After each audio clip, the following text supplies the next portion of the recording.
can you come up with a better way to help assist people with the room if it is referred to from IHS? I mean, I get it if they, they're doing their own thing and and it's not referred from IHS, but I mean, I know out in the real world, DSS, whenever they do, do medical appointments and stuff like that, they do help with, getting there and, transportation, gas, food, room, whatever. But, looking at a way, because the last thing I got and was you guys couldn't do it if the patient wasn't under 18. That you guys couldn't help the mother with the room. Okay, now that's the same policy with the Ronald McDonald House. So I was looking at maybe doing it differently and saying we can still assist people with the room if you are, immediate family, the mother, whatever, while the person, your family member's in the hospital. Because what that's going with the same policy as Ronald McDonald House, that's just being told no twice. And we kind of want, since you can't go to this avenue, then let's be able to go to this avenue. Okay, one thing you need to remember that I'd like to point out is that when we pay for motel rooms, then that takes away from health care we can provide. We are allotted this amount of money. So we can only pay for that much in a year that we're given to pay for PRC money, to pay for health care. So I guess my question would be, so in my opinion, I would rather pay for more health care for patients that need to be seen than more motel rooms. And we are only able to pay for motel rooms if there is absolutely no other avenue for them to pay for it, and that's why we limit it to children under age 18. Or if it's for the actual patient that needs to go the night before because they have an early procedure. Anything that we pay for a motel room, we have to remember that takes away from health care that we can pay for. But then it was a referral from you guys, so that's an extension of their health care. So just being able to help pay for that would be great. And like I said, just to revamp that policy, because you're setting a policy that was already in place where else they can get help with. So just kind of opening up another avenue for those that get denied elsewhere. And you also have to remember that it's not our policy here locally. We have to follow our federal policies, and we can only pay for what the federal policies tell us we can pay for. And we pay for as much as we can. But we want to save money. Instead of paying for rooms, I'd rather pay for health care as well. So any room takes away from health care that can be provided. So when you're making these referrals out to Sioux Falls or to Rapid City, they need to get there, they need to get to their appointment. I'm seeing a lot of appointments being canceled because they have nowhere to stay. So I'm just asking you to help with that. We help with it as much as we can within our regulations. Just kind of be more willing to help. We pay for what we can. I can't guarantee that we can pay for any more. I know that they follow their regulations and all policies as closely as possible. And if we can help with it, we do. So for the sake of planning and some method, what's the pattern been over the years? Have you been housing 68 people, 300 people? No.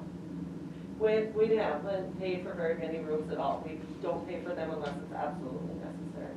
Like that policy you said, early morning surgery, under 18, those kind of things? It's all a case-by-case basis. And the only time, I think what she was referring to, and I'm not sure, but I know there was a case that there was a patient that was in the hospital for a week or two, and they were, I don't even know, they were adults, 20 years old, something, and the parent wanted to just go and stay in a motel room while they were in the hospital. We're not going to pay for that for a week or two at a time because they're adults. If it was a pediatric patient that didn't have, and they needed a parent to be there with them and didn't have anywhere to stay, we would. But that doesn't make any sense because that's what the Ronald McDonald House does. And your specific situation that you're referring to, that kind of thing, we helped here on the tribal side anyways with that because we knew that you guys were not going to. But what I'm saying is going forward, when you guys make the referrals out, if that you guys could still assist, and like you said, if it's a same day thing, then no biggie. They're going with patient transfer, coming back, no room. But when it's early morning, Or, you know, patient transport taking them the night before, that would alleviate a lot of the patient transport people having to go at 4 or 5 in the morning too as well.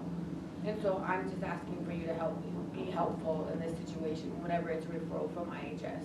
And we do. And if there's a specific case that isn't, then if there's a specific case that somebody wants to call and talk to me about, I welcome that, and we will look at it together. And is it federal regulations for you to, is it actually written somewhere that you guys can't help with people that don't have a patient under 18? I can't specifically say that, no. I'll have to look. And of course, that would help her in showing folks that come in and put pressure on this side. Yes. I think that would be nice to inform. Sure. I'll have to look and see how it's worded. I can't remember exactly how it's worded. I have a question. What's your budget like with the cost that you get for reimbursement for those that have health insurance or Medicare? Do you have it broken down into this is what the feds give us, this is what we get in reimbursement, and this is our total? Yes. What's the percentage of reimbursement? I can't tell you off the top of my head, I'm sorry. Okay. I'd be interested in that later. Because I know mine doesn't cost anything. I got insurance. Any other questions? No? All right, thank you guys. Have a good day. Have a good week. See ya. Thanks. Good morning. An opportunity to be here today. I just got a few updates. I think everybody got my packet. So the COPS grant, we're continuing to wait for the supplies. They should be here soon. But probably really a summer installation because they have to go through and remove all the locks. We'll see how it goes once we get the equipment. Building replacement renovation, I did get some information even after I sent this up yesterday. Had a conversation with the BIA gentleman. So it sounds as if the group of architects and engineers that came to visit us in October have sent their report on to the BIA in Albuquerque. And then that gentleman told me yesterday that they are putting the numbers together and they're going to present that to finance, BIA finance, this spring. And we probably won't hear back until maybe June on what the recommendation is. And the reason why he said that was because he said, I don't want to send you a bunch of plans and ideas and then find out that it's not going to be funded. So he was telling me that he wants to make sure that it's funded first, and then the next step will come. So I guess we patiently wait again for that to come, but that's the process that he said was going to happen. So the company, the group that was here, the seventh generation, they did do their part by January, but now it's in the hands of the BIA. So the BIA is going to be looking at the costs and then meeting with finance. I think once the funds are obligated, they'll provide that report to us. So next thing was the ARPA funds. The doors for the stage have come in to Sioux Falls. So I'm waiting for the contractor to come out and install those. I'm hoping that happens here within this month. The ARPA native language funds, we're continuing that process. That grant ends, I think August 1st, so we have to get that spent. Tornado damage, I did finally get kind of all settled up with the insurance company on that. We're supposed to be receiving a check for about $205,000 for the additional expenses that we have. And I think the only major expense that's left to fix, we didn't fix some things, like we didn't replace the greenhouse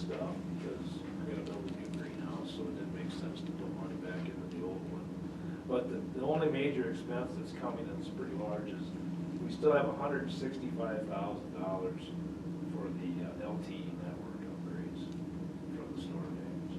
So we'll have to do that. But other than that, I think there's going to be some additional funding left there. USDA grant, again, we're starting to have conversations with dirt movers to dig down that area south of the high school. We'll be working with Larry on that as well, with facilities.